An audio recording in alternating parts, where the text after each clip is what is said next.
আকাশের ধমকে সন্ধ্যা কেঁপে ওঠে। দ্রুত দু হাতে চোখ মুছে আকাশের হাত থেকে নূপুরটি নিতে গেলে আকাশ হাত সরিয়ে নেয়। সন্ধ্যা প্রশ্নাত্মক চোখে তাকায়।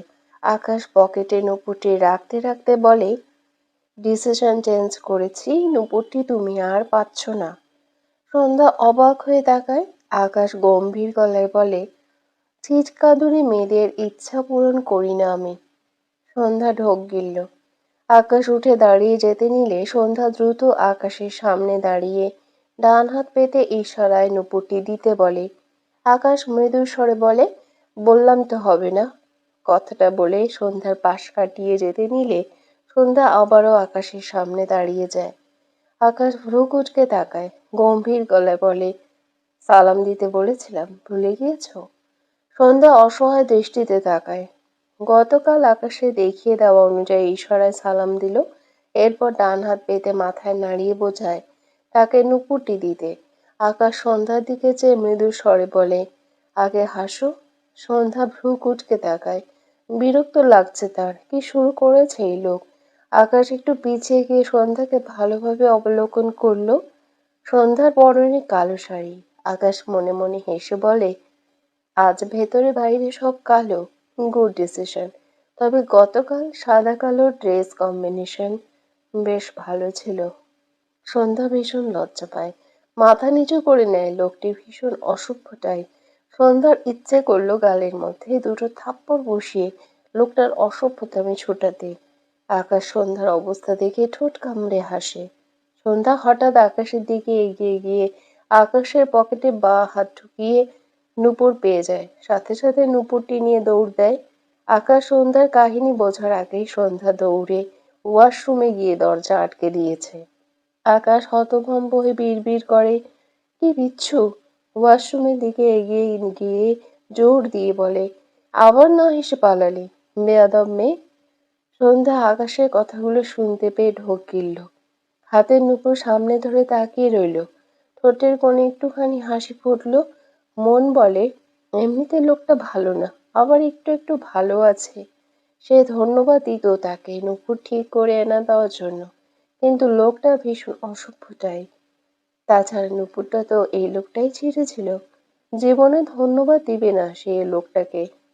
সন্ধ্যা দরজায় কান পাতলে বাইরে থেকে আকাশের কোনো সাড়া শব্দ না পেয়ে দরজা ছিটকিনি খুলে বাইরে ডান পা রাখতে নিলে হঠাৎ জোরে সোরে এক ধাক্কা খেয়ে বাথরুমের মেঝেতে পড়ে যায়। আকাশ নিজেকে সামলে নিতে পারায় সে পড়েনি, কিন্তু সন্ধ্যা চিৎপটাং হয়ে পড়েছে। সাথে তার হাতের নুপুর ছিটকে যায়। সন্ধ্যা কোমরে ব্যথা পেয়ে চোখ মুখ কুঁচকে নেয়। আকাশ হতভম্ব হয়ে সন্ধ্যার দিকে চেয়ে আছে। সে মূলত সন্ধ্যাকে টেনে ঘরের ভেতর নিয়ে যেতে চেয়েছিল, উল্টে সেও ওয়াশরুমে চলে এসেছে। আকাশ হাত বাড়িয়ে দিয়ে বলে, উঠে এসো। সন্ধ্যা তাকালো না আকাশের দিকে। একা একাই ধীরে ধীরে উঠে বসে সে। আকাশ চোখ ছোট ছোট করে তাকায়। মেয়েটি তাকে রিজেক্ট করলো।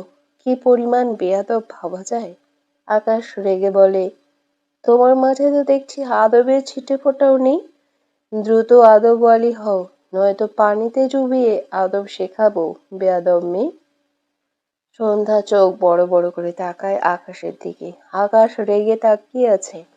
সন্ধ্যা ঢোক গিলে ধীরে ধীরে দাঁড়ায়। এরপর আশেপাশে তার নূপুর খোঁজে। আকাশ বুঝতে পারল সন্ধ্যা নূপুর খুঁজছে। গম্ভীর স্বরে বলল, নূপুর খুঁজে লাভ নেই, কমোডের মধ্যে গিয়ে এতক্ষণে ওর জানাজা হয়ে গিয়েছে। সন্ধ্যা চোখ বড় বড় করে তাকায় আকাশের দিকে। আকাশ ভ্রু কুঁচকে ইশারায় কোমর দেখায় সন্ধ্যাকে। সন্ধ্যা দ্রুত এগিয়ে গিয়ে উপর থেকে খুঁজলো। উল্টো ঘুরে আকাশের দিকে তাকালে আকাশ আবারও বলে, বিশ্বাস না হলে হাত ঢুকিয়ে চেক করতে পারো। সন্ধ্যা রেগে তাকায় আকাশের দিকে। আকাশ চোখ ছোট ছোট করে তাকায়। কত বড় বেয়াদব, তার দিকে চোখ গরম করে তাকায়।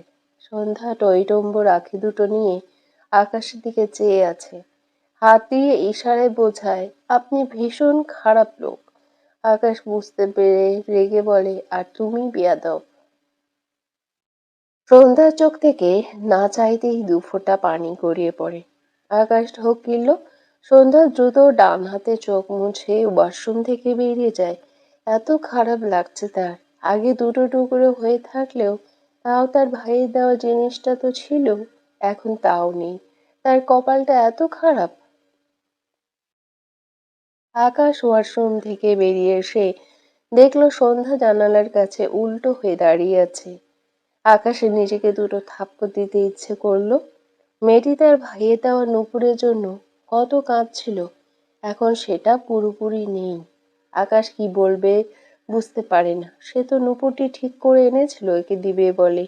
এরকম একটা অ্যাক্সিডেন্ট হবে বুঝতে পারেনি। কিছু বলতে গিয়েও বলল না। ঘর থেকে বেরিয়ে যাওয়ার জন্য এগিয়ে গিয়ে দরজার কাছে গিয়ে দাঁড়িয়ে যায়। কিছু একটা ভেবে উল্টো ঘুরে বলে, তোমার আরেকটি নুপুর আছে যে, ওটা আমাকে দাও, আমি কিছু একটা ব্যবস্থা করব। কথাটা শোনার সাথে সাথে সন্ধ্যা আকাশের দিকে তাকায়। এত রাগ লাগছে সন্ধ্যার। একটা নূপুর অস্তিত্বহীন করে দিয়ে আরেকটার দিকে নজর দিচ্ছে। সন্ধ্যা ধূপধাপ পা ফেলে আকাশের দিকে এগিয়ে আসে। আকাশ ভ্রু কুঁচকে চেয়ে আছে। কিছু বোঝার আগেই সন্ধ্যা আকাশকে গায়ে জোরে ধাক্কা দিয়ে আকাশের মুখের উপর ঠাস করে দরজা লাগিয়ে দেয়। আকাশ হতভম্ব হয়ে যায়। এতে কি হলো? চরম লেভেলের মেজাজ খারাপ হলো। রাগে দরজায় একটি লাথি মেরে চিৎকার করে বলে, বেয়াদব মেয়ে, তোমার সাহস কি করে হয় আমাকে ধাক্কা দেওয়ার? আকাশের চিৎকার আসমানি নোয়ান তার ঘর থেকে বেরিয়ে আসে। সাথে শিমু আর তার মাও বেরিয়ে আসে। আসমানি নোয়ান এগিয়ে এসে বলে, আকাশ কি হয়েছে?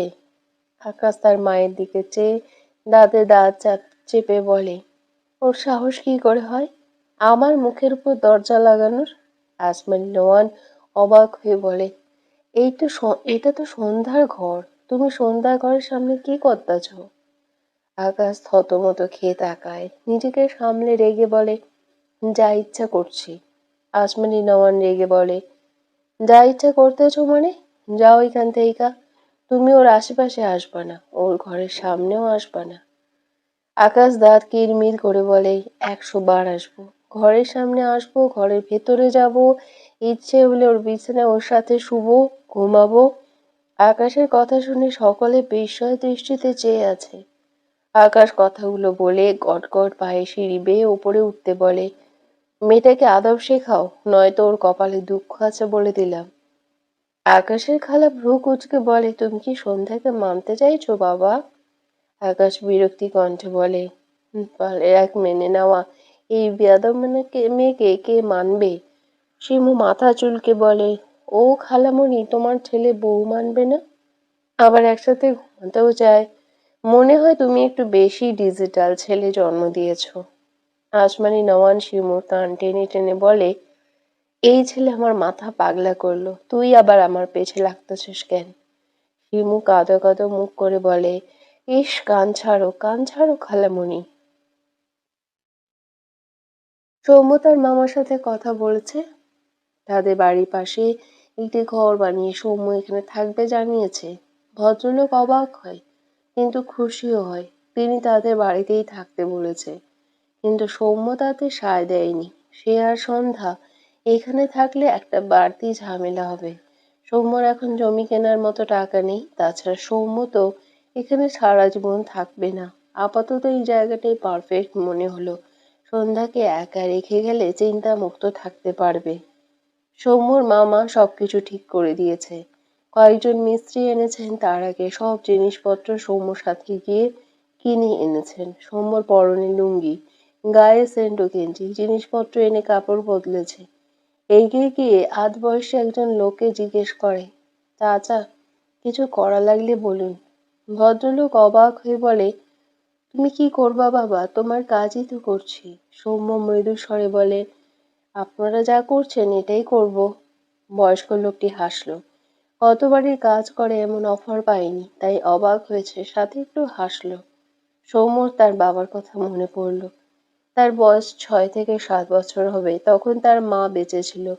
তাদের গ্রামেই এমন বাড়ির কাজ হলে তার বাবা তাকে কাঁধে তুলে নিয়ে সেই কাজের জায়গায় নিয়ে গিয়ে তার পাশে বসিয়ে রাখত। কথাগুলো ভেবে সৌম্য মৃদু হাসলো। অথচ আজ সে ওই বাড়ি না গেলেই তার বাবা খুশি। সে আর তার বোন গেলেই তার মুখ অন্ধকার হয়। সৌম্য খুব পড়ে যায়, আল্লাহ যেন ওই বাড়িতে আর কখনো থাকে আর তার বোনকে না নেয়। সৃজা সৌম্যর পাশে এসে দাঁড়িয়ে বলে, আপনাকে গ্রামের ছেলে লুকে ভালো লাগছে। সৌম্য গম্ভীর গলায় বলে, আমি গ্রামেরই ছেলে। কিছুক্ষণ আগে পর্যন্ত বোঝা যাচ্ছিল না আপনার ড্রেসআপের জন্য। সৌম্য ঘাড় ঘুরিয়ে বিরক্ত কণ্ঠে বলে, প্রয়োজনীয় কিছু বলবেন? সৃজা বিব্রত বোধ করে, আমতা আমতা করে বলে, আমি আপনার চেয়ে অনেক ছোট, আমাকে তুমি করে বলেন। সৌম্য এবারেও বিরক্ত হয়ে বলে, আমি যাকে তাকে তুমি বলি না। সৃজা মন খারাপ করে বলে, তাহলে তুই বলুন। সৌম্য রেগে বলে, এটা আরো আগে বলি না। সৃজা ঢোক গিলল, সে তো ভালো করেই কথা বলছে, সৌম্য এমন রেগে যাচ্ছে কেন? আমতা আমতা করে বলল, আমি পিঠা বানিয়েছি, আপনি একবার ভেতরে আসবেন? সৌম্য ফোঁস করে শ্বাস ফেলে বলে, যতগুলো বানিয়েছেন সবগুলো এখানে আনুন। সৃজা একটু খুশি হলো। ভেতরে যেতে নিলে সৌম্য আবারও বলে, সবগুলো আনবেন, কারো জন্য একটাও রাখলে আনার প্রয়োজন নেই। সৃজা বাঁকা চোখে তাকায় সৌম্যর দিকে। কারো জন্য রাখবে না মানে? তার একটা ছোট ভাই আছে, বাবা আছে, মা আছে। লোকটা কেমন যেন। সৌম্য উঠানে পাতা একটি চেয়ারে বসলো। সৃজা এগিয়ে এসে বলে, আপনার বউ নেই জানি, কিন্তু লাভার আছে কি? সৌম্য শক্ত চোখে তাকায় সৃজার দিকে। সৃজা মেঘি হেসে বলে, এমনি শুনতে চাইছিলাম আর কি। সৌম্য ছোট করে বলে, আছে। সৃজা অবাক হয়, উৎফুল্ল কণ্ঠে বলে, সত্যি ভাইয়া? সৌম্য সৃজার ব্যবহারে অবাক হয় না, এরকম রিয়াকশনই বোধ হয় আশা করেছিল। মৃদু স্বরে বলে, সৃজি সে বলে, নাম ইরাবতী তাই না? সৌম্য তড়াক করে সৃজার দিকে তাকায়। সৃজা সৌম্যর ভরকানো দৃষ্টি দেখে ভালোই মজা পায়। উল্টো ঘুরে বাড়ির ভেতর দৌড়ে যেতে যেতে বলে, আপুটার কপাল পুড়েছে, আপনি অনেক খিটখিটে। আপুকে ভুলে গিয়ে তার কপাল বাঁচিয়ে দিন। সৌম্যর হাত নিষ্পিস করলো মেয়েটাকে সঠিক শিক্ষা দেওয়ার জন্য। সৃজা কিভাবে জেনেছে এতে অবাক হয়নি সৌম্য, কিন্তু বিরক্ত হলো। চেয়ারে হেলান দিয়ে ডান পা বায়ের উপর রেখে বাঁ হাত বন্ধ চোখের উপর রাখে। এরপর দীর্ঘশ্বাস ফেলে বিড়বিড় করে বলে, যা মনে রেখে আমরা কষ্ট পাই তার নাম মরীচিকা, আর আমার অধ্যায়ে ইরাবতী অর্থ মরীচিকা। দুপুরের পর সন্ধ্যাকে নিয়ে আসমানি নওয়ান, শিমু আর শিমুর মা পার্লারে এসেছে সন্ধ্যার নাক ফুটো করার জন্য। সন্ধ্যার পরনে কালো শাড়ি, মাথায় হিজাব বাঁধা। ছোট থেকে এই অভ্যাস সৌম্য তাকে করিয়েছে। যখন অনেকটা ছোট ছিল তখন সৌম্য নিজেই তাকে হিজাব পরিয়ে বাইরে বের করত। কথাগুলো ভেবে সন্ধ্যা দীর্ঘশ্বাস ফেলে। বাবা এই নুপুরটি খোলেনি, ডান পা ফাঁকা। শিমু এটা দেখে সন্ধ্যাকে অনেকবার খুলতে বলেছিল। মানুষ তাকে দেখে জোকার বলবে বলেছিল। সন্ধ্যা খোলেনি, মানুষের কথা সে কেন ভাবতে যাবে? তার কথা কয়জন মানুষ ভাবে? সন্ধ্যা চোখে মুখে অসহায়ত্ব ঘিরে ধরে, কবে তার ভাইকে খুঁজে পাবে। সন্ধ্যা অপেক্ষায় প্রহর গুনে। শিমু সন্ধ্যাকে টেনে একটি চেয়ারে বসিয়ে দেয়। সন্ধ্যা আশেপাশে তাকালো। একটি মেয়ে নাক ফোটানোর মেশিন আনলে সন্ধ্যা একটু ভয় পায়। এখন কত বড় হয়েছে না জানি, কতই লাগবে। ভাবনার মাঝেই মেয়েটি মেশিন দ্বারা সন্ধ্যার নাক ফুটো করে দেয়। সন্ধ্যার চোখ জোড়া ভিজে যায় ব্যথায়, তবে যতটা ভেবেছিল ততটা ব্যথা পায়নি। শিমুর মা এগিয়ে এসে সন্ধ্যার থুতনিতে হাত রেখে সন্ধ্যার দিকে তাকায়। সন্ধ্যার গায়ের রং উজ্জ্বল শ্যামা, অনেকটা ফর্সাই বলা যায়। নাক ফুলে মাথায় ছোট্ট পাথর বসানো, যেটি জ্বলজ্বল করছে। ভদ্রমহিলা মৃদু হেসে বলে, মাশাআল্লাহ আপা, দেখ আমাদের জান্নাতকে কি সুন্দর লাগছে। সন্ধ্যা শিমুর মায়ের দিকে তাকিয়ে রইল। জান্নাত নামটা নিয়ে সে বিভ্রান্তিতে পড়ে যায়। এই ভদ্রমহিলা দুজন তাকে এমনভাবে জান্নাত বলে ডাকে যেন তার আসল নাম জান্নাত আর সন্ধ্যা নাম নকল। কাজ শেষে সন্ধ্যাকে নিয়ে সবাই পার্লার থেকে বেরিয়ে আসে। পাশে একটি দোকান থেকে শিমু কিছু কেনার জন্য যায়। এদিকে আসমানি নোয়ান আর তার বোন টুকটাক কথা বলায় ব্যস্ত। সন্ধ্যা আশেপাশে চোখ বুলাচ্ছিল। হঠাৎই তিনটে কুকুর সন্ধ্যার ডান পাশে ঘুরঘুর করে। সন্ধ্যা ঢোক গিলল। সাহস করে বেশ কিছুক্ষণ চুপ করে দাঁড়িয়ে রইল, কিন্তু কুকুরগুলোকে তার দিকে আসতে দেখে সন্ধ্যা বাম দিকে পিছিয়ে যায়। এভাবে এগোতে এগোতে সন্ধ্যা অনেকটা দূরে চলে যায়। সাথে কুকুরগুলো সন্ধ্যার দিকে এগোয়। এক পর্যায়ে সন্ধ্যা ভয়ে দৌড় দেয়, পেছন পেছন কুকুর দৌড়ায়। সন্ধ্যার কান্না পাচ্ছে, এটা আবার কোথায় ফেঁসে গেল সে। মেয়েটির বাইরে বেরোনোর স্বভাব একেবারে নেই বললে চলে। সেখানে হঠাৎ এমন পরিস্থিতিতে পড়ে সন্ধ্যার অবস্থা বেহাল। শাড়ি পরে দৌড়াতে গিয়ে বেচারি কয়বার যে পড়তে পড়তে বেঁচেছে। পায়ে জুতো কোথায় যে খুলে গিয়েছে তার হদিশ নেই। হঠাৎ কারোর সাথে জোরে সোরে এক ধাক্কা খেয়ে পড়তে নেয়, তার আগেই সন্ধ্যা দু হাতে লোকটির শার্ট আঁকড়ে ধরে। আকাশ রাস্তার এক সাইডে দাঁড়িয়ে ফোনে কথা বলছিল, তাকে কেউ ধরেছে বুঝতে পেরে দ্রুত মেয়েটির দিকে তাকালে সন্ধ্যার মুখ দেখতে পায় না, মাথা নিচু করে রাখায়। আকাশ রেগে সন্ধ্যাকে ধাক্কা দেয়, কোন ম্যানার্স মেয়ে তাকে ধরেছে। মেজাজ খারাপ হয়ে যায় তার, সন্ধ্যাকে ধাক্কা দিয়ে হাত দিয়ে শার্ট ঝাড়ে, যেন তার শার্টে ময়লা লেগেছে। এরপর সামনে তাকে কিছু বলতে গিয়ে থেমে যায়। রাস্তায় সন্ধ্যাকে পড়ে থাকতে দেখে আকাশে ধাক্কা খেয়ে বেচারি তার দাঁড়িয়ে থাকার শক্তি হয়নি। আকাশ অবাক হয়ে বলে, তুমি? সন্ধ্যা অসহায় দৃষ্টিতে তাকায়। আকাশ এগিয়ে গিয়ে হাত বাড়িয়ে দিয়েও আবার হাত গুটিয়ে নেয়। গতকাল রাতে তাকে রিজেক্ট করেছে, আবার তাকে ধাক্কা দিয়ে মুখের উপর দরজা লাগিয়ে দিয়েছিল। আকাশ কিছু ভুলে যায় না, অতঃপর গম্ভীর গলায় বলে, একাই ওঠো। সন্ধ্যা আকাশের ব্যবহারে অবাক হয়। বেশ কসরত করে একা একা উঠে দাঁড়ায়। আকাশ সন্ধ্যার পা থেকে মাথা পর্যন্ত দৃষ্টি বুলিয়ে বলে, কার বিয়ে খেতে যাচ্ছিলে? বিয়েতেও মানুষ এত সাজে না। আকাশের কথা শুনে সন্ধ্যার মুখ অটোমেটিক তার গালে চলে যায়। সে তো সাজেনি। এই লোকটা এইসব আবল তাবল কি বলে? আকাশ আবারও বলে, এখানে কি করছো? বয়ফ্রেন্ডের সাথে পালিয়ে যাওয়ার জন্য বের হওনি তো? সন্ধ্যা চোখ বড় বড় করে তাকায়, রাগ হয়, অনুমান করে কথা বলে এই লোকটা। সন্ধ্যা আকাশের হাত থেকে ফোন কেড়ে নিয়ে লিখতে শুরু করে। আকাশ কটমট দৃষ্টিতে তাকায় সন্ধ্যার দিকে। এই মেয়েটি তাকে শুধু তেজ দেখায়। ফোনটা কিভাবে নিল দেখো। কবে যে তার একটা চটকাখানি খাবে এই মেয়ে। বিড়বিড় করলো, বেয়াদব মেয়ে। সন্ধ্যা আকাশের দিকে তাক করে ধরে ফোন, যেখানে লেখা, আমি আপনার মায়েদের সাথে বাইরে এসেছিলাম। আমাকে কুকুর ধাওয়া করায় আমি হারিয়ে গিয়েছি। আমার বাসায় পৌঁছে দিন প্লিজ। আর আপনার মাকে কল করে জানিয়ে দিন আমি আপনার সাথে, নয়তো উনি চিন্তা করবেন। আকাশ লেখাটা পড়ে সন্ধ্যার হাত থেকে ফোন টান দিয়ে নিয়ে নেয়। এরপর তার মায়ের ফোনে কল করলে তার মা ফোন রিসিভ করে। আসমান নেওয়ানের কথা শোনার আগেই আকাশ বলে, তোমাদের আদরের বেয়াদব মেয়ে সন্ধ্যা আমার সাথে, চিন্তা করো না মা। সন্ধ্যা বিরক্ত হয়, তাকে সবসময় বেয়াদব বলে, সে যথেষ্ট ভদ্র। আসমানি নেওয়ান ছেলের কথায় একটু স্বস্তির নিঃশ্বাস ফেলে, এরপর রেগে বলে, তুমি আমার জান্নাত রে কোথায় নিয়ে গেছো? আকাশ রেগে যায়।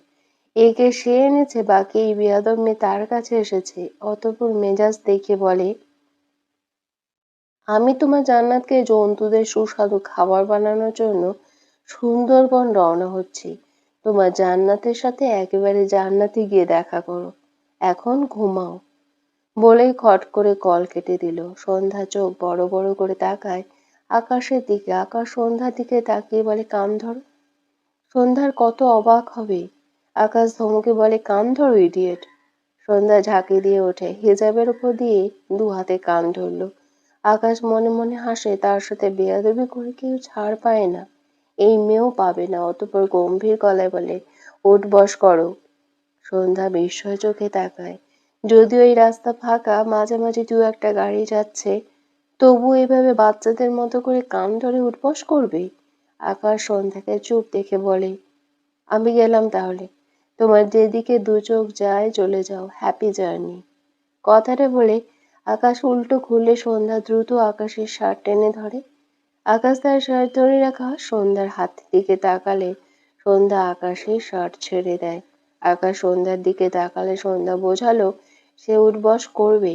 আকাশ মনে মনে হেসে উপর থেকে গম্ভীর গলায় বলে, তাড়াতাড়ি করো। সন্ধ্যা ঢোক গিলে দু হাতে দু কান ধরে চোখ খিচিয়ে নেয়। সবসময় সে বেকায়দায় পড়ে, আর তারপর এইসব উদ্ভট কাজ করতে হয় তাকে। সন্ধ্যা দ্রুত বসে পড়ল, খাবার সাথে সাথে উঠল। আকাশ ফোনের ভিডিও অন করেছে। সন্ধ্যা একবার উঠা বসা করে অসহায় দৃষ্টিতে তাকায় আকাশের দিকে। আকাশ ভ্রু কুঁচকে বলে, হয়নি। 10 বার করতে হবে। সন্ধ্যার কান্না পাচ্ছে, লোকটা এমন কেন? সন্ধ্যার দৃষ্টি দেখে আকাশের একটু মায়া হলো, অতঃপর বলে, আচ্ছা আর 2 বার বসো আর ওঠো। সন্ধ্যা দাঁতে দাঁত চেপে আকাশের কথা অনুযায়ী আরো 2 বার কান ধরে উঠো বসা করে। আকাশ ফোন এমন ভাবে ধরেছিল সন্ধ্যা বুঝতে পারেনি তার ভিডিও করছে লোকটি। আকাশ তার কাজ শেষে ফোন পকেটে রাখে, এরপর সন্ধ্যার হাত ধরে রাস্তার ওপাশে যেতে যেতে একটু হাসলো। আচ্ছা জব্দ হয়েছে মেয়েটা। সন্ধ্যার ইচ্ছে করলো আকাশ যে হাতে তার হাত ধরেছে এই হাত খামচে রক্তাক্ত করে দিতে, কিন্তু সে এখন অসহায়। উপায় থাকলে এরকম করে দৌড় দিত। আকাশ তার গাড়ির দরজা খুলে সন্ধ্যাকে গাড়িতে উঠতে বলার আগে খেয়াল করলো সন্ধ্যার পা খালি। অবাক হয়ে বলে, তোমার জুতো নেই? সন্ধ্যা চোখে মুখে অসহায়িত আকাশ বুঝলো বোধ হয়। হতাশ কণ্ঠে বলে, নিজেকে কুকুরদের কাছে বিলিয়ে দিতে পারোনি বলে জুতো জোড়া দিয়ে দিয়েছো? ভালো খারাপ না, গাড়িতে ওঠো। সন্ধ্যা আকাশের অহেতুক কথা শুনে কি রিয়াকশন দিবে বোঝে না। গাড়িতে উঠে বসে। আকাশ ড্রাইভিং সিটে বসে গাড়ি স্টার্ট দেয়। এসেছিল ব্যবসার কাজে, এখন এই মেয়েকে নিয়ে তার ঘোড়া লাগছে। আকাশ বিরক্ত হলো। প্রায় 20 মিনিটের মতো গাড়ি ড্রাইভ করে একটি জুতোর শোরুমের সামনে গাড়ি থামায়। এরপর সন্ধ্যাকে নিয়ে ভেতরে প্রবেশ করে। সন্ধ্যা বুঝলো আকাশ তাকে জুতো কিনে দেওয়ার জন্য এখানে এনেছে। সন্ধ্যা এলোমেলো পায়ে হাঁটে। একবার এদিক ওদিক তাকিয়েছিল, এরপর মাথা নিচু করে হাঁটে। আকাশ শোরুমের এক জায়গায় গিয়ে দাঁড়ালো। সামনে বসার জায়গা। আকাশ সন্ধ্যাকে বসতে বলে জুতো খোঁজে। কালো কালার একজোড়া জুতোর দিকে আঙ্গুল তাক করে বের করতে বলে। 18-19 বছরের একটি ছেলে আকাশে দেখানো জুতো বের করে হাঁটু মুড়ে বসে।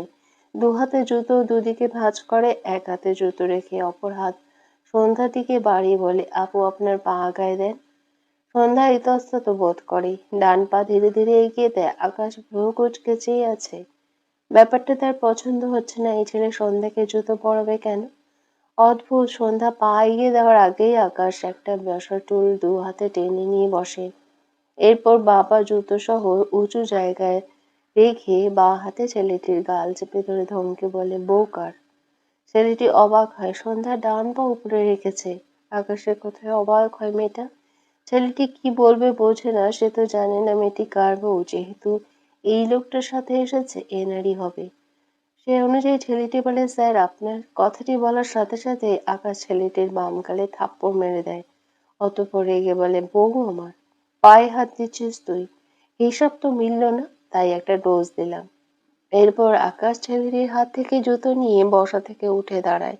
এরপর জুতো জোড়া নিচে ফ্লোরে শব্দ করে রেখে সন্ধ্যার সাইজ উদ্দেশ্যে বলে, সাইজ চেক করো। সন্ধ্যা বিস্ময় দৃষ্টিতে চেয়ে আছে আকাশের দিকে। ওদিকে ছেলেটি গালে হাত দিয়ে বসে আছে। 8 বছর এই পেশায় আছে, আজকের মতো অভিজ্ঞতা কখনো হয়নি বেচারার। কেমন রিয়াকশন দেওয়া উচিত বুঝতে পারছে না। অনেকে অবাক হয়ে তাকিয়ে আছে। আকাশ স্বাভাবিক যেন কিছুই হয়নি। হঠাৎ অরুণ আকাশের পাশে দাঁড়িয়ে আকাশের কাঁধে হাত রেখে বলে, বুঝলাম না, বউ মানিস না, কিন্তু সময় মতো গলা ফাটিয়ে ঠিকই বউ বউ করিস। কাহিনী কি রে? আকাশ থতমত খেয়ে তাকায়। এরপর সন্ধ্যার দিকে তাকিয়ে গলা ছেড়ে বলে, আইনত বউ তো, খেয়াল না রাখলে পুলিশের হেফাজতে থাকতে হবে। অরুণ মাথায় হাত দিয়ে বলে, ও মা, তোকে যে পুলিশ ধরবে ওর বাড়ি কোথায়? ও থাকে কোথায়? আকাশ অরুণের দিকে চেয়ে মৃদু স্বরে বলে, তোর চৌকির তলে। অরুণ চোখ বড় বড় করে বলে, আমার চৌকি? সেটা কোথায়? আকাশ বিরক্তি কণ্ঠে বলে, হাতালেই খুঁজে পাবি। অরুণ অসহায় মুখ করে তাকায়। মনে হচ্ছে তার প্রেস্টিজ আর সব পাঞ্চার হয়ে গেছে। আকাশের কথা শুনে সন্ধ্যা মাথা নিচু করে হেসে ফেলে। আকাশ সন্ধ্যার দিকে চেয়ে বলে, তোমার জুতো ঠিক আছে? সন্ধ্যা হাসি আটকে মাথা নেড়ে সম্মতি দেয়। আকাশ বলে, গাড়িতে গিয়ে বসো, যাও। সন্ধ্যা মাথা নিচু করে শোরুম থেকে বেরিয়ে যায়। আকাশ বিল মিটিয়ে অরুণের কাঁধে হাত রেখে শোরুম থেকে বেরিয়ে যেতে যেতে বলে, তোর গার্লফ্রেন্ডের কি অবস্থা? অরুণ অসহায় মুখ করে বলে, সব ভেঙে গিয়েছে। কিভাবে যে কি হলো কিছুই বুঝলাম না ইয়ার। সবাই একসাথে আমার সাথে দেখা করতে চলে এসেছিল, এরপর নিজেরাই চুলোচুলি করছিল। আমি ভেগে এসেছি। খুব বোরিং টাইম যাচ্ছে আমার। আকাশ মনে মনে হাসল। পেছনে কাঠি তো সে নেড়েছিল। বাইরে বেরিয়ে আশেপাশে তাকিয়ে কিছু খুঁজল। শোরুমের ভেতরে যাওয়ার সময় চোখে পড়েছিল কাঙ্ক্ষিত মানুষদের দেখতে পেয়ে অরুণকে নিয়ে সেদিকে যেতে যেতে সিরিয়াস কণ্ঠে বলে, তোকে কয়েকটা গার্লফ্রেন্ড দিচ্ছি। টাকা খরচ করতে হবে বেশি, এটাই। পারবি না? অরুণ চোখ ছোট ছোট করে তাকায়। এই আকাশ এত ভালো হলো কবে থেকে? ভাবনা রেখে বলে, সত্যি বলছিস? আকাশ স্বাভাবিক গলায় বলে, অফকোর্স। বলতে বলতে কয়েকজনের সামনে গিয়ে দাঁড়ায়। অরুণ ভ্রু কুঁচকে চেয়ে আছে। আকাশ তাদের সামনে দাঁড়ানো চারটে হিজড়ার উদ্দেশ্যে বলে, আমার বন্ধু আপনাদের গার্লফ্রেন্ড বানাতে চায়। আপনাদের সবাইকে ওর পছন্দ হয়েছে। আকাশের কথা শুনে অরুণ চোখ বড় বড় করে তাকায়। এই বেয়াদবের পেটে তাহলে এই ছিল? সামনে দাঁড়ানো হিজড়াগুলো অরুণের দিকে তাকালে দেখলো বিদেশি ছেলে। তারা আকাশের তার পাওয়ার মতো রিয়াকশন দেয়। সবাই একসাথে তালি দিতে দিতে বলে, তাই বাবু? অরুণ চোখ মুখ কুচকে বলে, ছি, কি জঘন্য লাগছে বাবু শব্দটা। আকাশ অরুণের কাঁধ থেকে হাত নামিয়ে গম্ভীর গলায় বলে, বিদেশি ছেলে, কোটি টাকার মালিক, আপনাদের সব ডিমান্ডও পূরণ করবে। আকাশের কথা শুনে অরুণ কটমট দৃষ্টিতে তাকায়। উল্টো ঘুরে যেতে নিলে হিজড়াগুলো এসে অরুণকে টেনে ধরে। অরুণ কাঁদো কাঁদো মুখ করে বলে, এই আমাকে ছাড়, ছাড় বলছি। হিজড়াগুলো অরুণকে টেনে তাদের মাঝে নিয়ে যায়। অরুণ অসহায় কণ্ঠে বলে, শালা আকাশ, বাঁচা, আমার ইজ্জত নিয়ে নিবে এরা। আকাশ মনে মনে হেসে উপর থেকে স্বাভাবিক গলায় বলে, আরে না, ওরা ভালো, তুই শুধু টাকা ফালাবি। আমি গেলাম, বাই। কথাটা বলে উল্টো ঘুরে তার গাড়ির দিকে এগিয়ে যায় আকাশ। ওদিকে হিজড়া চারজন অরুণকে মাঝ বরাবর দাঁড় করিয়ে গোল হয়ে নাচতে শুরু করেছে। একটু পরপর তাদের কাপড় পুরো উঁচু করে তুলছে। অরুণ চোখ বড় বড় করে দু হাতে চোখ ঢেকে চেঁচিয়ে বলে, ইয়া আল্লাহ, আমাকে বাঁচাও, আমার চোখ নষ্ট হয়ে গেল রে। আকাশ তার গাড়ির পাশে দাঁড়িয়ে একবার পিছু ফিরলে ইজরাদের এমন কাপড় তুলে ফেলা দেখে তার চোখ বড় বড় হয়ে যায়। বিড়বিড় করে বলে, আস্তাগফিরুল্লাহ, বলেই এক প্রকার দৌড়ে গিয়ে গাড়ির ড্রাইভিং সিটে বসে পড়ে। সন্ধ্যা ঝাঁকি দিয়ে ওঠে। আকাশ সিটে বসে মাথা এলিয়ে মুখ চেপে হাসছে। সন্ধ্যা অবাক হয়ে চেয়ে আছে। এই লোক হাসতে জানে তার মানে। হঠাৎ আকাশে সন্ধ্যার কথা মনে পড়লে নিজেকে সামলে নিয়ে পিছু ফিরে তাকায়। সন্ধ্যার দৃষ্টি দেখে কেমন অপ্রস্তুত হয়ে পড়ে। গলা ছেড়ে বলে, আমাকে তোমার ড্রাইভার বানানোর শখ জেগেছে? সন্ধ্যা বোকা চোখে তাকায়। অরুণকে দেখে সে পিছনে বসেছে। ওই লোকটা কোথায়?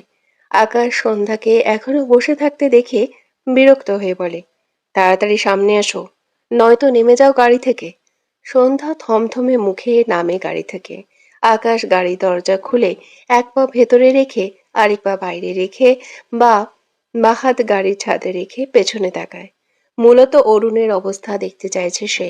সন্ধ্যা গাড়ির অপর পাশে দাঁড়িয়ে গাড়ির দরজা খুলে বসতে গিয়েও আকাশের দৃষ্টি অনুসরণ করে পেছনে তাকালে তার চোখে মুখে বিস্ময় ভর করে। কতগুলো হিজড়া অরুণকে ঘিরে আছে আর গোল হয়ে কিভাবে কাপড় উঁচু করেছে। সন্ধ্যা চোখ মুখ কুঁচকে নেয়। আকাশ সন্ধ্যাকে ওদিকে তাকিয়ে থাকতে দেখে দ্রুত গাড়ির ভেতর বসে সন্ধ্যার হাত টেনে ঠাস করে সন্ধ্যাকে সিটে বসিয়ে দেয়। রেগে বলে, তুমি তো আসলে বেয়াদব। ওরা থার্ড জেন্ডার বলে কি ওদের লজ্জা নেই? তুমি তো ওদের সব ইজ্জত মেরে দিলে। সন্ধ্যা চোখ বড় বড় করে তাকায়। অরুণের কথা মনে পড়লে ইশারায় বোঝায়, আপনার বন্ধু বিপদে পড়েছে, তাকে বাঁচান। আকাশ বিরক্ত হলো। সন্ধ্যার দিকে এগিয়ে গিয়ে গাড়ির দরজা ঠাস করে লাগায়। এরপর গাড়ি স্টার্ট দিয়ে বিরক্তি কণ্ঠে বলে, বেশি দরদি হলে তোমাকেও ওদের হাতে তুলে দিয়ে আসবো, ইডিয়েট। এরপর তোমার কাছে টাকা না পেয়ে জামা কাপড় খুলে নিতে পারে। অরুণকে বাঁচাতে যেতে চাও?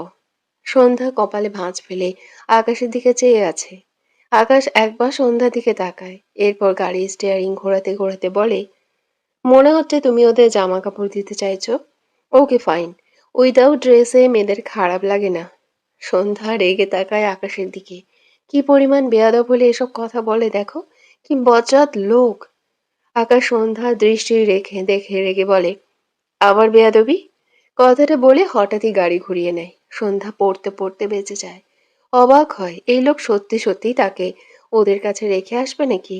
মেয়েটি ঢোক গিলল, কিন্তু না, আকাশ অন্য একটি পথ দিয়ে এসেছে দেখে সন্ধ্যা স্বস্তির নিঃশ্বাস ফেলল। আকাশ একটু হাসল। আকাশ মেন গেটের সামনে দাঁড়িয়ে কলিং বেল চাপলে আনিকা দরজা খুলে দেয়। আকাশ ভ্রু কুঁচকে বলে, তুই এখানে কি করছিস? আনিকা একবার সন্ধ্যার দিকে তাকায়, আরেকবার আকাশের দিকে। এরপর হেসে বলে, লং ড্রাইভ কেমন হলো? আকাশ বিরক্ত হয়ে আনিকাকে পাশ কাটিয়ে ভেতরে চলে যায়। আনিকা সন্ধ্যাকে গালে হাত দিয়ে বসে বলে, কেমন আছো? সন্ধ্যা মাথা নেড়ে বোঝায়, ভালো। আনিকা সন্ধ্যাকে টেনে ভেতরে নিয়ে যায়। আসমানি নয়নের উদ্দেশ্যে বলে, আন্টি, আজকে সবাই চলো না। মানুষ বিয়ের কতদিন আগে যায়। তোমাদের আগের দিন যেতে বলছি, তাও যাচ্ছ না। আসমানি নয়ন মৃদু হেসে বলে, কালকে সকাল সকাল যামু মা, তুমি খাইয়া যাইও। আনিকা মন খারাপ করে মাথা নেড়ে সম্মতি দেয়। আসমনি নওয়ান রান্নাঘরের দিকে যায় রান্না বসাতে। আনিকা সন্ধ্যার হাত ধরে বলে, এসো সন্ধ্যা, তোমাকে সাজানো শেখাই। কালকে কিন্তু অনেক সেজে যাবে, বুঝেছো? সন্ধ্যা বিব্রত বোধ করলো। আনিকা আকাশের দিকে তাকিয়ে বলে, এই আকাশ আমাকে বাড়িতে রেখে আসিস? আকাশ দোতলা থেকে একবার নিচে তাকিয়ে বলে, তোর পা নেই? আনিকা হেসে বলে, না, তোর কোলে উঠে যাব। এরপর সন্ধ্যার দিকে তাকিয়ে বলে, তোমার স্বামী কোলের অনেক আরাম, বুঝলে? সন্ধ্যা অস্বস্তিতে পড়ে যায়। আকাশ রেকর্ডার চালু করে, যেখানে আনিকার বলা মাত্র রেকর্ড অনবরত বাজছে। আকাশ রেকর্ডটি আনিকার স্বামীর হোয়াটসঅ্যাপে পাঠিয়ে আনিকার দিকে চেয়ে বাঁকা হেসে ভয়েসে বলে, রাব্বি, ভয়েসটি খুব ইম্পর্টেন্ট, দ্রুত শোনো। আনিকা চোখ বড় বড় করে তাকায়, মাথায় হাত দিয়ে বলে, আরে আরে, আমার সংসারে আগুন লাগাস কেন? তোর বউ তোকে উঠতে বসতে লাথি দিবে, দেখিস। সন্ধ্যা চোখ বড় বড় করে তাকায় আনিকার দিকে। আকাশ একবার সন্ধ্যার দিকে তাকালো, এরপর তার ঘরে চলে যায়। আনিকা অসহায় কণ্ঠে বলে, এই ভয় শুনে রাব্বি আমাকে থাপড়াবে। এরপর সন্ধ্যার দিকে তাকিয়ে বলে, তুমি এত ভদ্র কেন সন্ধ্যা? আমি তোমাকে ট্রেনিং দিব। সত্যি সত্যি লাথি দিবা একে। আনিকার কথা বলার ধরনে সন্ধ্যা হেসে ফেলল। প্রায় ঘন্টাখানেক পর খাওয়া দাওয়া শেষে আকাশ আনিকাকে রেখে আসার জন্য বাইরে বেরিয়ে আসে। আনিকা পিছু পিছু আসছে। আকাশ তার গাড়ির কাছে গিয়ে দাঁড়ালে দেখলো অরুণের ফর্সা মুখ লাল হয়ে আছে। আনিকা অরুণের বেহাল অবস্থা দেখে এগিয়ে গিয়ে অরুণের বাহুতে হাত দিয়ে বলে, কিরে, তোর এই অবস্থা হলো কি করে? আকাশ অরুণের দিকে চেয়ে বলে, ওকে স্পেশাল ক্লাস করতে দিয়ে এসেছিলাম। এরপর ভ্রু নাচিয়ে বললে, কেমন লাগলো অরুণ? অরুণ এগিয়ে এসে আকাশের গালে ঠাস করে থাপ্পড় মেরে রেগে বলে, তুই বন্ধু না শত্রু? আকাশ সাথে সাথে অরুণের একই গালে দুটো থাপ্পড় দিয়ে দাঁত কিরমির করে বলে, তোর ক্লাস কম হয়ে গেল নাকি? মারছিস কেন? আনিকা অরুণকে টেনে পিছিয়ে এনে বলে, আরে কি হয়েছে তোদের? অরুণ ছাদ করে ওঠে। আনিকার হাত ঝাড়া মেরে বলে, তুই আমার চিৎকাস কেন রে? সর সর। আনিকা অবাক হয়ে বলে, বাতাস বাবুর বাতাস লাগালো নাকি তোর? আকাশ অরুণের দিকে চেয়ে বাঁকা হেসে বলে, লেগেছে। অরুণ অসহায় কণ্ঠে বলে, এই শালা, আমাকে একদল হিজড়ার মধ্যে ছেড়ে এসেছিস। সব নিয়ে নিয়েছে আমার। ফোনটা পর্যন্ত নিয়ে নিয়েছে। শার্ট প্যান্ট খুলে নিচ্ছিল, বহু কষ্টে পালিয়ে এলাম। এক টাকা নেই, হেঁটে হেঁটে এসেছি। ইস, জীবনটা শেষ। অরুণের কথা শুনে আনিকা চোখ বড় বড় করে তাকায় আকাশের দিকে। আকাশ তার গাড়ির ডিকিতে উঠে বসে। ডান পা গাড়ির উপর তুলে ডান হাত পায়ের উপর রেখে বলে, নাম্বার নিয়ে আসা লাগতো ওদের। তোর প্যান্ট শার্ট খুলে না দিয়ে ছেড়ে দিল? এটা তোর স্পেশাল ক্লাস হলো? হলোই না। অরুণ ধূপধাপ পা ফেলে বাড়ির দিকে যেতে যেতে বলে, কালকেই বিদেশ চলে যাব আমি। এরকম শত্রু বাড়ি থাকার কোনো ইচ্ছে নেই আমার। আনিকা বহু কষ্টে এতক্ষণ হাসি চেপে রেখেছিল। অরুণ যেতেই হো হো করে হেসে দেয়। হাসতে হাসতে রাস্তায় বসে পড়েছে। অনেক কষ্টে হাসি থামিয়ে বলে, তাই বলে হিজড়াদের কাছে ছেড়ে দিলি? আল্লাহ। অরুণ এগিয়ে এসে চেঁচিয়ে বলে, তুইও মজা নিচ্ছিস? অরুণের কণ্ঠ পেয়ে আনিকা থতমত খেয়ে তাকায়। হাসি আটকাতে চাইল, কিন্তু পারল না। হাসতে হাসতে বলে, দোস্ত, আজকেই লাস্ট হাসি, আর হাসবো না। অরুণ চেঁচিয়ে বলে, তোদের মতো হারামি যে দেশে আছে সেই দেশে আর একদিন নেই আমি। আকাশ পকেট থেকে ফোন বের করে বলে, টিকিট বুক কর। ফোন তো গার্লফ্রেন্ডদের দিয়ে এলি। আনিকা হাসতে হাসতে বলে, এই আকাশ থাম। করুণ বাবু, তুই কাঁদিস না। তোর জন্য আমি একটা বউয়ের ব্যবস্থা করব। গার্লফ্রেন্ডদের জন্য আর ভিখারি হয়ে ঘোরা লাগবে না। অরুণ ইনোসেন্ট ফেস বানিয়ে বলে, কালকে বিয়েতে একটি মেয়ে পটিয়ে দিস, তাহলে থেকে যাব। অরুণের কথায় আনিকা আরেক দফা হাসলো। সৌম্য উদাম শরীরে রাস্তার ধারে বসে আছে, পরনে একটা সাদা লুঙ্গি। চারপাশ থেকে ঝিঝি পোকার ডাক ভেসে আসছে। অমাবস্যার রাত, সৌম্য দৃষ্টি দূর অজানায়, মিটমিট বাতাস এসে গা ছুঁয়ে দেয়। সৌম্য অনুভব করলো তার ঠান্ডা লাগছে, সৌম্য বুঝলো তার গায়ে জ্বর। কিন্তু সে উঠল না এখান থেকে। সারাদিন রোদের মাঝে দাঁড়িয়ে থাকায় হয়তো তাপমাত্রা বেড়েছে। সৌম্য দীর্ঘশ্বাস ফেলে বা হাতে মাটি ঠেকানো ভার্সিটির একদিনের স্মৃতি চোখে ভাসলো। ইরা দৌড়ে এসে সৌম্য দু হাত ধরে বলে, দোস্ত কাচ্চি বিরিয়ানি খেতে যাব আয়। সৌম্য চোখ ছোট ছোট করে বলে, কেন? ইরা হেসে বলে, বিয়ে ভেঙেছে সেই খুশিতে। সৌম্য রেগে বলে, তোর সমস্যা কি? আন্টি আমাকে গতকাল অনেক বুঝিয়েছে, তোকে যেন বোঝাই। তার ফলাফল বিয়ে ভেঙে আমাকে কাচ্চি খাওয়াতে এসেছিস? তুই খা যা, তুই বিয়ে ভাঙ্গিস, আমি আন্টির কাছে কালার হয়ে বসে থাকি? এরা মন খারাপ করে বলে, আরে আম্মুর কথা পাত্তা দিস না। আমি আর একটু বড় হয়ে নিই, তারপর বিয়ে করব। সেই বড় হবি কবে? তোর বয়স 23 পেরিয়েছে। এরা এরা সৌম্যর হাত ধরে টেনে নিয়ে যেতে যেতে বলে, আমার বিয়ে নিয়ে এত না ভেবে তুই তাড়াতাড়ি চাকরির পড়া শুরু কর। সৌম্য দীর্ঘশ্বাস ফেলে বলে, বনুর অনেক জ্বর এসেছে। এরা মন খারাপ করে বলে, গ্রামে যাবি? খেয়ে যা। সৌম্য মলিন স্বরে বলে, বনুকে অসুস্থ রেখে খেতে পারবো না। এরা চট করে বলে, তাহলে তোদের দুই ভাই বোনের জন্য প্যাক করে দিই আয়। সৌম্য ইরার হাত থেকে তার হাত ছাড়িয়ে বলে, তুই খেয়ে বাড়ি যা, আমি গ্রামে যাচ্ছি। ইরা দৌড়ে সৌম্য সামনে দাঁড়িয়ে মাথা উঁচু করে বলে, এমন করিস না, আর কিছু চাইবো না, এই একটা উপহার হিসেবে নে প্লিজ। সৌম্যকে চুপ করে নিজের দিকে তাকিয়ে থাকতে দেখে ইরা দু হাতে সৌম্য দুগাল এদিক ওদিক নাড়িয়ে বলে, না করলে কান্না আসে আমার, প্লিজ সৌম্য নিয়ে নে। কথাটা বলে ইরা ভ্রু কুঁচকে নেয়। ডান হাতের উল্টো পিঠে সৌম্যর কপাল চেক করে বলে, তোরও জ্বর এসেছে। সৌম্য ইরার হাত ছাড়িয়ে নিয়ে বলে, আমার জ্বর গায়ে লাগে না। ইরা চট করে বলে, কিন্তু আমার লাগে। কথাটা বলে ইরা থতমত খায়। সৌম্য ইরাকে সরিয়ে দিয়ে যেতে যেতে গম্ভীর গলায় বলে, বাড়ি যা। ইরা ঢোক গিলল। দ্রুত সৌম্যর হাত টেনে বলে, সৌম্য। সৌম্য বিরক্তি কণ্ঠে বলে, ইরা, আমি তুই দুজনেই অনেক বড়, তুই যখন তখন এভাবে এসে আমাকে ধরবি না। হাত ছাড়। ইরা সৌম্যর হাত ছেড়ে বিড়বিড় করে, সময় হলে সারাদিন ধরে বসে থাকবো। সেদিন সৌম্য কাচ্চি নিজের জন্য আর তার বোনের জন্য প্যাক করে নিয়ে এসেছিল। সাথে ইরার পাশে বসে ইরার খাওয়া দেখেছিল। বিল সেই দিয়েছিল। ইরা শত শত ইমোশনাল কথা বলেও সৌম্যকে মানাতে পারেনি। তবে এক পাতা ওষুধ ইরা সৌম্যর হাতে দিয়ে অনুরোধ করে বলেছিল, এটা ফিরিয়ে দিস না প্লিজ। এবার তুই না মানলে এই ভরা রাস্তায় তোর পা ধরবো বলে দিলাম। সৌম্য মৃদু হেসে ওষুধের পাতা নিয়ে পকেটে রেখেছিল। কথাগুলো ভেবে সৌম্য দীর্ঘশ্বাস ফেলল। সন্ধ্যার কথা মনে পড়ল। সন্ধ্যা থাকলে তাকে মায়ের মতো শাসন করত। একটু কিছু করলে সন্ধ্যা চোখ পাকিয়ে তাকাতো। সৌম্য হেসে আবারও শুয়ে পড়ত। সৌম্যর আজও জ্বর এসেছে, কিন্তু ইরা তার খোঁজ নেয়নি আর। কার উপর অভিযোগ করবে সে, যার ভাগ্যে দুঃখ ছাড়া কিছু লেখে নেই? সৌম্যর চোখ দুটো লাল, সাথে জ্বালা করছে। শ্রীজা সৌম্যর পাশে অনেকক্ষণ থেকে দাঁড়িয়ে আছে। সৌম্যকে এমন স্ট্যাচু হয়ে বসে থাকতে দেখে ধীরে ধীরে সৌম্যর পাশে বসে মিনমিন করে বলে, ভাইয়া, রাতের খাবার খাবেন না? সৌম্য যেভাবে ছিল সেভাবেই উত্তর দেয়, না। কেন? সৌম্য কিছু বলল না। সৃজা মৃদু স্বরে বলে, আপনি কি ইরাবতীর কথা ভাবছেন? সৌম্য বিরক্তি কণ্ঠে বলে, সবার জন্য ওর নাম ইরা। কথাটা বলে সৌম্য বড় বড় পা ফেলে বাড়ির দিকে যায়। সৃজা সৌম্যর পিছু পিছু দৌড়ায়। বেচারি ভয় পেয়েছে। কত সাহস সঞ্চয় করে এখানে এসেছে, আর লোকটা তাকে রেখেই চলে যাচ্ছে। সকাল ৯টার পর ইরা সৌম্যর মেসের সামনে দাঁড়িয়ে আছে গত ১ ঘন্টা যাবৎ। হঠাৎ পরিচিত কাউকে চোখে পড়লে ইরা এগিয়ে গিয়ে ডাকে, ভাইয়া। মেয়ে কণ্ঠে রিহান পিছু ফিরে তাকায়, একটু ভেবে বলে, আপনি ইরা? জি ভাইয়া। সৌম্য কোথায় জানেন? রিহান মৃদুল স্বরে বলে, জানি না। ইরা খুব ভালোই বুঝলো রিহান তাকে মিথ্যা বলেছে। রিহান সৌম্যর সাথে এক মেসে থাকে। ইরা দীর্ঘশ্বাস ফেলে বলে, সৌম্য রুমে চাবিটা একটু দিন। রিহান ভ্রু কুঁচকে বলে, কেন? ইরা হাত জোড় করে বলে, প্লিজ ভাইয়া দিন, আমার দরকার আছে।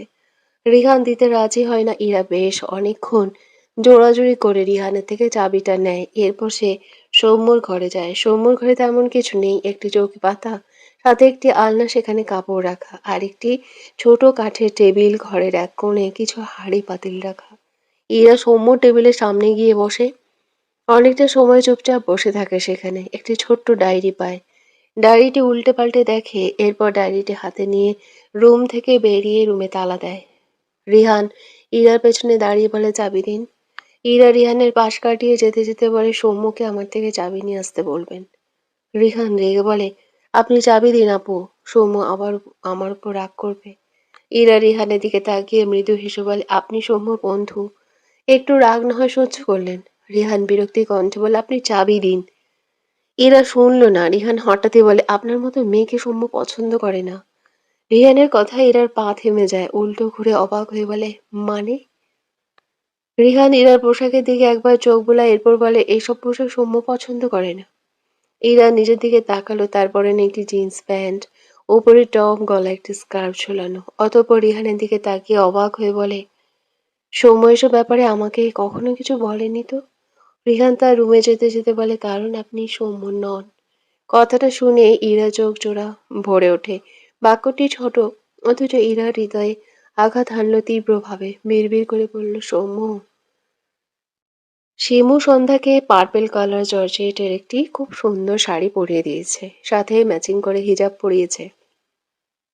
গতকাল রাতে সে আনিকার বোনের বিয়ের জন্য একটু কেনাকাটা করতে গিয়েছিল। সন্ধ্যার জন্য অনেক কিছু নিয়েছে। সন্ধ্যাকে সাজিয়ে দিতে নীলে বেচারি শিমুকে আটকে দেয়। শিমু তবুও জোর করে হালকা একটু সাজিয়ে দিয়েছে। আনিকাদের বাড়ি আসতে আসতে প্রায় 11টা বেজে যায়। আকাশ অফিসের কাজে আটকে গিয়েছে, দুপুরের আগে চলে আসবে। আসমানি নয়ন সন্ধ্যার হাত ধরে ভেতরে যায়। বিয়ে বাড়িতে এত এত মানুষের মাঝে সন্ধ্যার অস্বস্তি হয়। মেয়েটি এসব পরিবেশে অভ্যস্ত নয়। আশপাশটা অবাক হয়ে দেখছে, এত জাঁকজমকপূর্ণ বিয়ে বাড়ি। এটাই তার প্রথম দেখা। শিমু সন্ধ্যাকে টেনে আনিকার বোনের ঘরের দিকে যায়। সন্ধ্যা চুপচাপ শিমুর সাথে পা মেলায়। আনিকার ছোট বোন অনামিকা, বয়স 19 বছর, অনার্স ফার্স্ট ইয়ারে পড়ছে। মেয়েটিকে বউ সাজিয়ে বসে রাখা হয়েছে বেডের মাঝখানে। সন্ধ্যা অবাক হয়ে তাকিয়ে আছে। মেয়েটিকে পুরো পুতুল লাগছে। সৌম্যর একটি কথা কানে বাজলো, বনু, তোকে পুতুল সাজিয়ে এক রাজপুত্রের হাতে তুলে দিব, দেখিস। কথাটা ভেবে সন্ধ্যা মৃদু হাসল। শিমু ফিসফিসিয়ে বলে, আকাশ ভাইয়া বিয়েতে আমি এভাবেই সাজতে চেয়েছিলাম, কিন্তু কিভাবে বিয়ে হলো বুঝতেই পারলাম না। শিমুর কথাটা শুনে সন্ধ্যার মুখ মলিন হয়। অনামিকা উসখুস করছে সবার মাঝ থেকে উঠে আসলো। এরপর সবাইকে এড়িয়ে ঘর থেকে বেরিয়ে যায়। আশেপাশে একটি ফাঁকা জায়গা পেয়ে সেদিকে এগিয়ে যায়। তার কেন যেন দম বন্ধ লাগছে। অনামিকা থেকে কিছুটা দূরত্বে অরুণ দাঁড়িয়ে সিগারেট ফুঁকছে। হঠাৎ অনামিকার দিকে নজর পড়লে অরুণের নজর আটকে যায়। অনামিকাকে ডান পাশ থেকে দেখা যাচ্ছে। অরুণ অবাক হয়ে তাকিয়ে রইল। আনিকা অরুণের হাত ধরে টেনে তার ঘরে নিয়ে যায়। অরুণের মাথা নিচু। আনিকা তার ঘরে অরুণকে নিয়ে ঠাস করে দরজা ভিড়িয়ে দেয়। এরপর রাগে চিৎকার করে বলে, এই জানো তুই কি মানুষ? কি করে পারলি তুই এমনটা করতে বল? বলতে বলতে অরুণের গালে সপাটে একটা থাপ্পড় মেরে দেয় আনিকা। সন্ধ্যার খারাপ লাগছিল, তাই আনিকা সন্ধ্যাকে তার ঘরে বিশ্রাম নিতে রেখে গিয়েছিল। সন্ধ্যা ব্যালকনিতে দাঁড়িয়েছিল। চিৎকার শুনে ব্যালকনির দরজায় এসে দাঁড়ায়। অরুণকে থাপ্পড় মারতে দেখে অবাক হয়ে তাকায়। আকাশ আনিকাদের বাড়িতে মাত্র এসেছে অফিস থেকে। আনিকার ঘরে পাশ দিয়ে যাচ্ছিল। হঠাৎ এমন চিৎকার কানে আসতেই দরজা ঠেলে ভেতরে দৃষ্টি দিলে অরুণকে থাপ্পড় মারার দৃশ্য চোখে পড়ে তার। দ্রুত ঘরের ভেতরে গিয়ে বলে, আনিকা, কি হয়েছে? অরুণকে মারলি কেন? আনিকার চোখ থেকে টপ টপ করে পানি পড়ছে। আকাশের দিকে চেয়ে বলে, এই জানোয়ারের সাথে আমরা বন্ধুত্ব করেছিলাম আকাশ, ও মানুষ নয়। আকাশ অরুণের দিকে তাকালে দেখলো অরুণের মাথা নিচু। আনিকা তার হাতের ফোন বাড়িয়ে দেয় আকাশের দিকে। আকাশ বিনা বাক্যে আনিকার হাত থেকে ফোন নিয়ে ফোন নিচ থেকে স্ক্রল করতে করতে করতে থাকে। 2 মিনিট পেরিয়ে যেতেই আকাশ দৃষ্টি সরিয়ে নেয় স্ক্রিন থেকে। হাতের ফোন বেডের উপর ছুঁড়ে মেরে এদিক ওদিক হাঁটলো কয়েকবার। রাগ কন্ট্রোলের উপায় বা হাত কোমরে রেখে ডান হাতে গাল চুলকে একটু হেসে বলে, মারাত্মক রাগ লাগছে, কি করব এখন? কয়েক সেকেন্ডের মাথায় হঠাৎই অরুণের উপর বাঘের ন্যায় হামলে পড়ে আকাশ। সমানে অরুণের নাক বরাবর ঘুষিয়ে মারতে মারতে মারতে চিৎকার করে বলে, একে আজ এইখানে কুরবানি করব আমি। আনিকা, যা দাঁড়িয়ে আয়। আনিকা সন্ধ্যা দুজনেই ভয় পেয়ে যায়। আনিকা আকাশকে টেনে কান্না মাখা গলায় বলে, আকাশ ছাড়, ও মরে যাবে। আকাশ যেন নিজের মাঝেই নেই। অরুণের নাক মুখ দিয়ে রক্ত বেরিয়ে এসছে, কিন্তু অপরাধীর ন্যায় চুপচাপ মার খাচ্ছে। আনিকা আকাশকে ঠেলছে, কিন্তু পারছে না। সে বুঝলো সে পারবে না। রাব্বিকে ডাকার জন্য দৌড়ে ঘর থেকে বেরিয়ে যায়। সন্ধ্যা অরুণের দিকে ভীত চোখে চেয়ে আছে। দ্রুত পায়ে এগিয়ে এসে আকাশকে ট্রেনে সরাতে চায়। আকাশ বাধা পেয়ে রাগে সন্ধ্যাকে গায়ে চড়ে ধাক্কা দেয়। সন্ধ্যা ছিটকে কয়েক হাত দূরে পড়ে যায়। দেওয়ালের সাথে একটি গ্লাস খাড়া করে রাখা ছিল, যেটা সন্ধ্যার হাত লেগে ঠাস করে এসে তার পায়ের উপর পড়ে টুকরো টুকরো হয়ে ভেঙে যায়। সন্ধ্যার ডান পা পুরো রক্তাক্ত হয়ে যায়। এত জোরে শব্দ পেয়ে আকাশ দ্রুত বাম দিকে ফিরে তাকালে সন্ধ্যাকে দেখে অবাক হয়। সন্ধ্যার পায়ের অবস্থা দেখে আকাশের চোখে মুখে বিস্ময় ভর করে। অরুণকে ছেড়ে আকাশ দৌড়ে সন্ধ্যার কাছে বসে পড়ে। সন্ধ্যার পা টেনে নিয়ে উল্টে পাল্টে দেখে আর হাঁপানো কণ্ঠে বলে, সরি, সরি, আমি তোকে দেখিনি, সরি। সন্ধ্যা ভেজা চোখে আকাশ দিকে তাকায়। আকাশের দুহাত রক্ত দ্বারা মাখামাখি।